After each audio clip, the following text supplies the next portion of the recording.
في لعيبه مثلا زي ياسر قحطاني، لاعب مؤثر على المستوى المعنوي، لاعب شفناه في الموسم اللي راح لعب كم مباراة وأدى أداء طيب. نجومية ياسر هذه الطاغية والكبيرة في المدرج ما تسبب ضغط عليك أنت كإدارة أو كمدرب في حال عدم إشراكه بصراحة يعني؟ لا ابدا ابدا. ياسر يعرف سياسه مجلس الاداره ويعرف سياستي انا شخصيا. لا يمكن اتدخل لا في قرار مدرب ولا اقول له لاعب فلان او لا تلاعب فلان.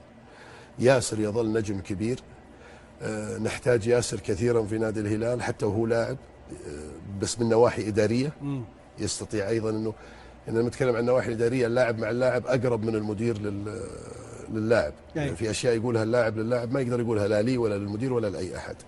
ياسر الحقيقه يقف مع اي مجلس اداره وقفه رجال. ما هو من النوع اللحوح اللي لا العب ولا ازعل. ما هي موجوده عندنا، ما هي موجودة ما في هي راس ياسر موجوده أبدا. ابدا.